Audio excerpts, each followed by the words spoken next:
AEW? Yeah, and their production values. Let's talk about production values. All right, let's talk about how they, hey, here's our audio. Oh, sorry, we screwed it up, and here's the NBA audio playing instead. Or hey, we're gonna have a bunch of fireworks. Hey! Don't hate on production crews that have to use audio from other sources because they don't have it.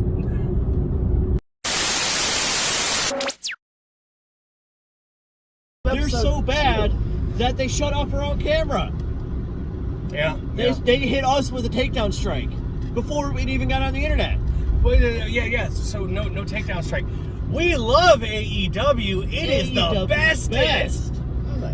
Cody Rhodes is number one. That's weird coming from you. I love Cody. Yeah, but I just mean you're the Ichiban. Well, I mean, so it's weird hearing you refer to someone else as number one. He's number one after me. Anyway, which means he's number two. Which means he's the shit. He is the shit. Ladies and gentlemen, boys and girls, wrestling fans and you haters of all ages, we've already started onto it. Let's get going. Let's talk about AEW and some of the production value. Which, as they were teasing, most of us, we do honestly love AEW and we love people that are employed there. But y'all gotta work on some camera angles and other stuff, man. Juxtaposition. MJF throwing Jericho off the top of the cage. Beautiful. It was expected, but it was still beautiful. But you didn't have to have a camera right there on Jericho as he crash lands onto a pad. Yeah. I mean, WWE kind of did the same thing with Shane and off the cell in the cell, and there's a pad. And you know what? We mocked the hell out of them too. We mock production values of any company. It don't matter who they are. Even our own damn company. Yeah, exactly. Yeah. So, wait, we have a company. Meanwhile, after the fact, you guys did this far out camera shot of Jericho falling. That would have been beautiful for it. But nah, you had to stick with it right there up close and personal. It didn't help it. Yeah, nobody wanted Jericho to get hurt. Meanwhile, we just wanted to make it look like it hurt. Meanwhile, we do hope Jericho, he does have a cast on, he's got his arm. Apparently he actually hits a real slab of wood or something as he came down. He was still able to take part of Stadium Stampede, which is, by God, giant production chaos. How y'all get that right? We can't get little things right. More time put into it. It wasn't done live. It was the ending was done live. The ending was live. The other part was taped.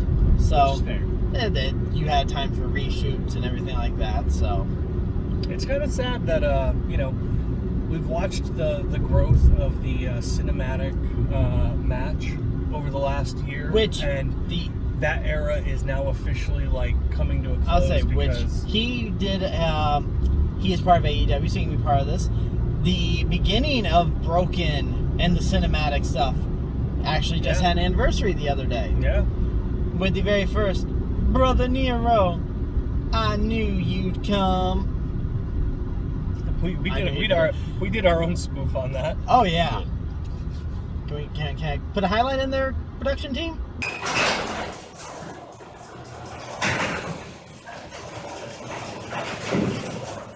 Brother Ichiban, I knew you would come.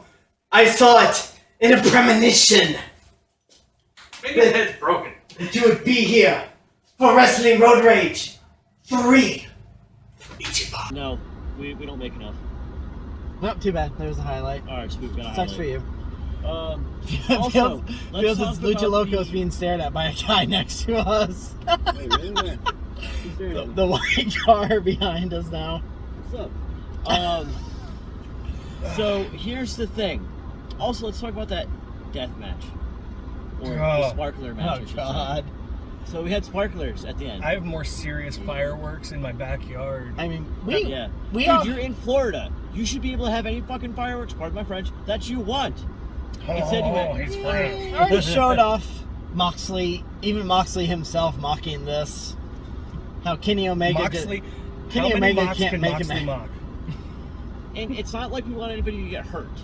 We just want what was promised to be delivered. To me, I don't care about the whole sparkler thing, whatever. I just, the fact of Kingston overselling it.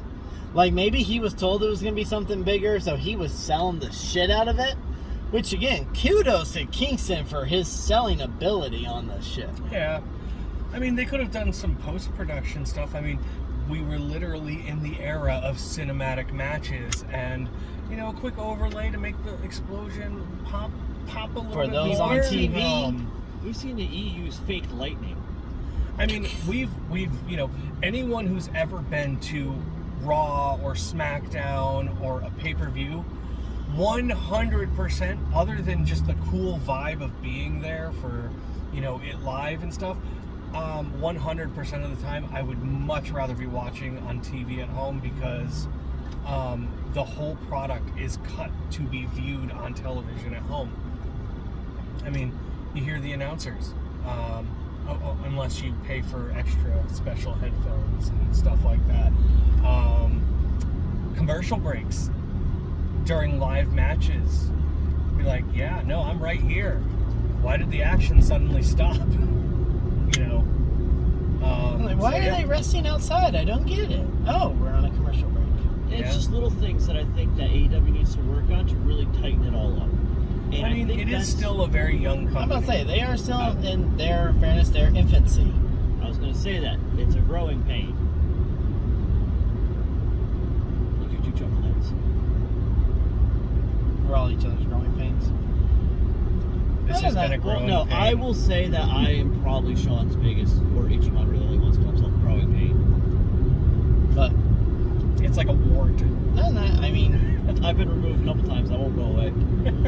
as traveling picks back up for AEW, I hope we see more variety. I hope we see more storytelling. Because I was going to say the storytelling has always been one major flaw, and especially towards the women's division. Britt Baker somehow becoming a contender after losing to Thunder Rosa. Well, because she was already high up enough and had enough wins to where that loss didn't knock her down hard enough. Plus, you had the ones that were higher than her lost matches. Tai Conti was higher up, had the match with Hikaru Shida. Phenomenal match, by the way, from Tai Conti, who, you know, another company just didn't know what they were going to do with her. And again, let's let them go if they need to be let go. So, if you truly love something, you'll let them go. So, Tai Conti was number one contender. Britt Baker was number two. Once Ty lost, Again, she's the shit. Ty moved down, Britt moved up. So now we see from there. So I mean, that's the hey, look at that place. It's the one thing is, you know, if you are higher up, you get a loss, you move down. Britt Baker did move down some, but she had enough wins to where she was able to pick back up. But that's kind of a flaw also, is with it being a scripted thing, the ones that are going to move up are the ones that are being written to move up.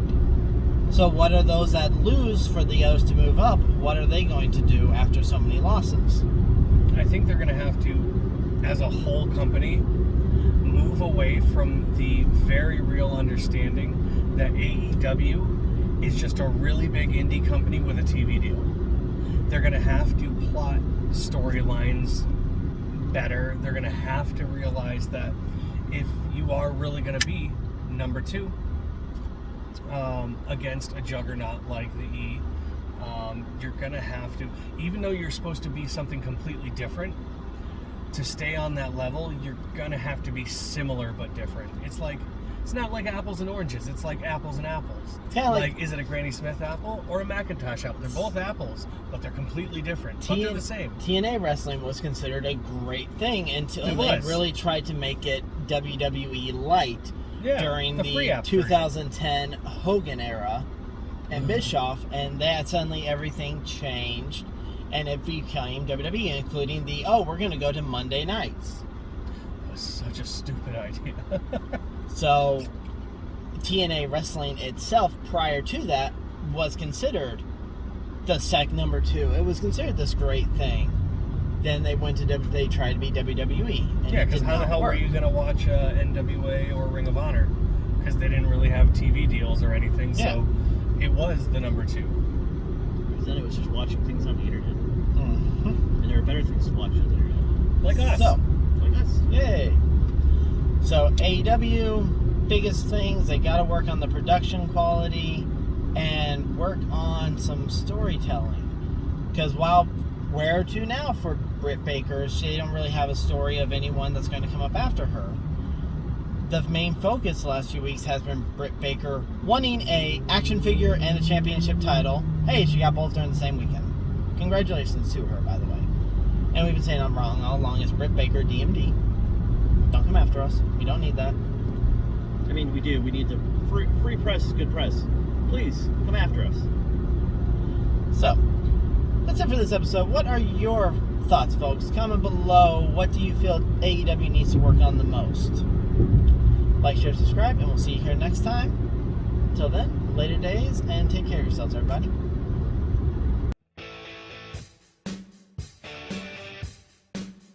Topic number 2. What we got? Number 2 is the shit. Yes. The cacas. The poo-poos. The poo-poos. I really have no one to go with off of that right now. We can talk about the second number. No, if we're talking number 2 and we're talking the So shit. we're talking about